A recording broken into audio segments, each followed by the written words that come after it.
اللہ کے نبی صلی اللہ تعالی علیہ وسلم فرماتے ہیں الا ان مثل اہل بیتی کمثل سفینۃ نوح من رکبها نجا ومن تخلف عنها ہلک او کما قال النبی صلی اللہ علیہ وسلم۔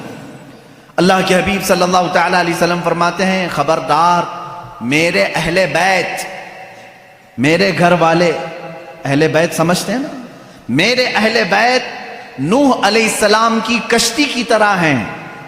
نوح علیہ السلام کی کشتی، آپ کو واقعہ معلوم ہوگا، پوری دنیا ڈوب گئی تھی مگر نوح علیہ السلام کی کشتی تیر رہی تھی۔ پہاڑ تک ڈوب چکے تھے، پانی میں پہاڑ تک ڈوب چکے تھے، لیکن نوح علیہ السلام کی کشتی پانی پر چل رہی تھی، اور اس کشتی میں جتنے لوگ تھے وہ محفوظ تھے۔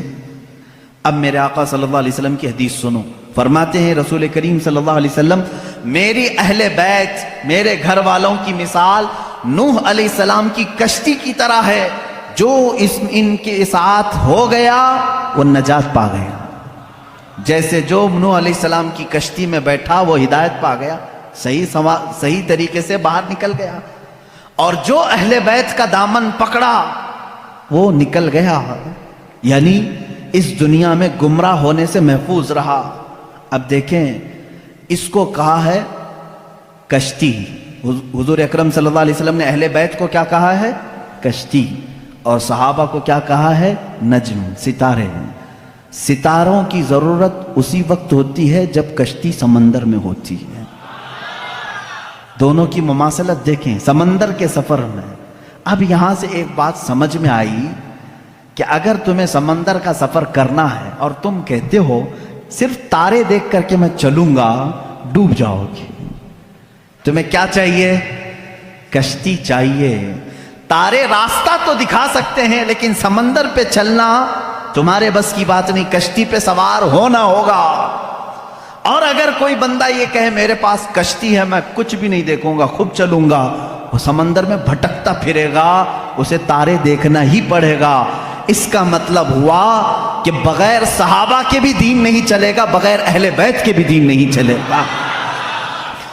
تم اگر اہل بیت کی محبت کے دعوے دار ہو تو صحابہ کو بھی ماننا ہوگا، اور اگر صحابہ کی محبت کے قائل ہو تو اہل بیت کا دامن بھی نہیں چھوڑنا ہوگا۔ اسی لیے اعلیٰ حضرت نے فرمایا، یہ دونوں لفظ یاد ہو گئے، کشتی کو ناؤ کہتے ہیں، کشتی کو ناؤ، اور صحابہ کو حضور نے نجم کہا ہے۔ اعلیٰ حضرت فرماتے ہیں اہل سنت کا ہے بیڑا پار، اصحاب حضور نجم ہے اور ناؤ ہے اطرت رسول اللہ کی۔ یہ صرف ہم ہیں کہ ہمارے پاس صحابہ کی جماعت بھی ہے اور اہل بیت کی جماعت بھی ہے۔ ہم شیعہ رافضی بھی نہیں اور گستاخ صحابہ بھی نہیں، ہم اہل بیت کے دشمن خارجی بھی نہیں اور صحابہ کے دشمن شیعہ رافضی بھی نہیں۔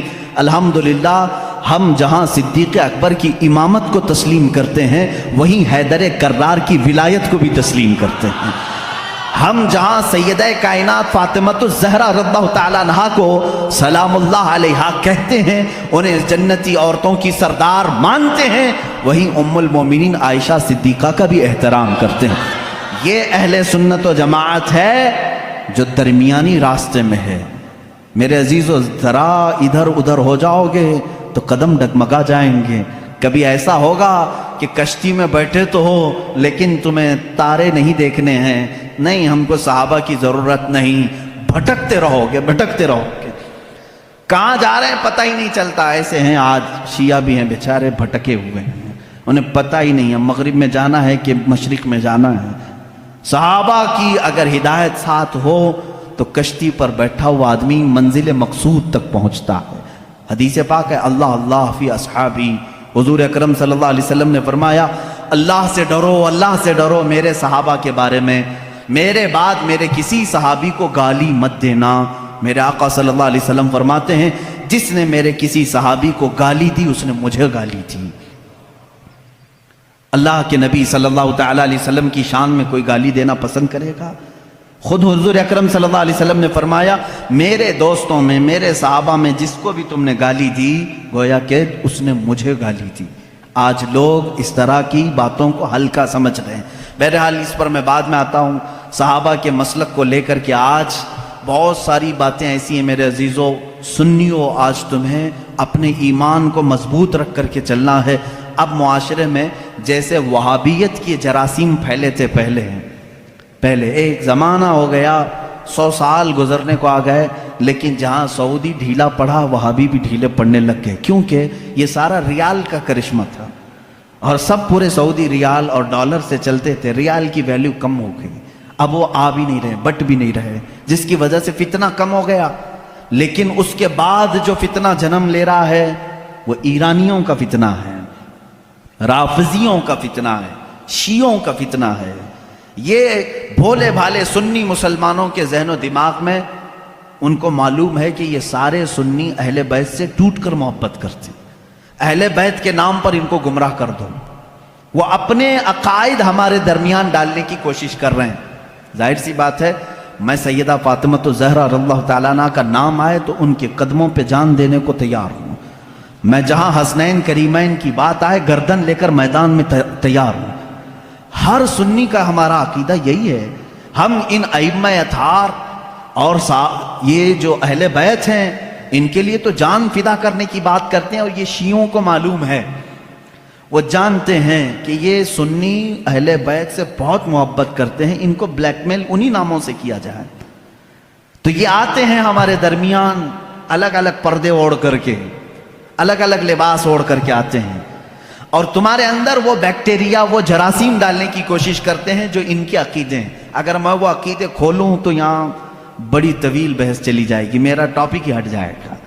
بعد میں بات یہ ہو جائے گی کہ پوری تقریر اسی پر ہونا پڑے گی کہ ان کے عقائد آج جامع ازہر میں ہم نے پڑھا بھی ہے۔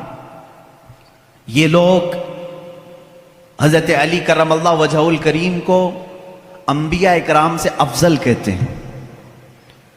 ہم بھی حضرت علی کی محبت اور ان کی تعظیم کو اپنا ایمان کا حصہ سمجھتے ہیں، لیکن رسول پاک صلی اللہ علیہ وسلم اور انبیاء سے بڑھ کر کے نہیں، نبی سے بڑھ کر کے کوئی غیر نبی نہیں ہو سکتا۔ اور یہ مولا علی کرم اللہ وجہہ الکریم کے متعلق بعض شیعہ تو یہاں تک کہتے ہیں، معاذ اللہ اب بھی موجود ہے انٹرنیٹ پر ایسے ویڈیو کلپس بھی موجود ہیں، کچھ شیعہ یہ تک کہہ جاتے ہیں اللہ فاطمہ زہرا کے گھر کو اپنی داڑھی سے جھاڑو لگاتا ہے، معاذ اللہ رب العالمین، نعوذ باللہ من ذالک۔ یہ ایسے جملے ہیں جس کو کہنے سے بھی دل کتراتا ہے۔ اہل بیت کی محبت سر آنکھوں پر، لیکن ان کو خدا کے درجے تک پہنچانا یہ شرک ہے۔ یہی تو عیسائیوں نے کیا۔ عیسائی پہلے صحیح مومن تھے، لیکن چلتے چلتے بعد میں انہوں نے عیسیٰ علیہ السلام کو خدا کا بیٹا کہنا شروع کر دیا، حضرت مریم کو خدا کی بیوی کہنا شروع کر دیا۔ اسی طرح شیعہ بگڑ گئے۔ سارے شیعوں کی بات نہیں کر رہا، اس میں کچھ فرقے ہیں جو غلات ہیں، غالی شیعہ ہیں، اللہ ان کی نحوستوں سے محفوظ رکھے۔ اسی لیے میرے عزیزو، اہل سنت و جماعت کا دامن کبھی ترک نہ کرنا، کبھی نہ چھوڑنا۔ یہ ایسا درمیانی راستہ ہے جس مسلک میں آج ہمیں صحابہ کی تعظیم بھی سکھائی جاتی ہے اور اہل بیت اطہار کی تعظیم بھی سکھائی جاتی ہے۔ یہاں ایک بال برابر بھی ہمیں ادھر سے ادھر ہونے نہیں دیا جائے گا، ایک بات سمجھ کر کے چلیں۔ اور جب ایسے موضوعات چھڑ جائیں کہیں مجلسوں میں، یہ بات بھی سمجھ کے چلو، صحابہ کو ایک طرف لے کر کے، اہل بیت کو ایک طرف لے کر کے، آج انٹرنیٹ پر کچھ ایسے مناظرے کرنے والے ہیں، فیس بک کے مناظر بہت سے ہیں، سوشل میڈیا کے بڑے بڑے مناظر ہیں، نکڑ پر بیٹھ کر کے اور گٹر پہ بیٹھ کر کے مناظرے کرتے رہتے ہیں۔ کس بات پر؟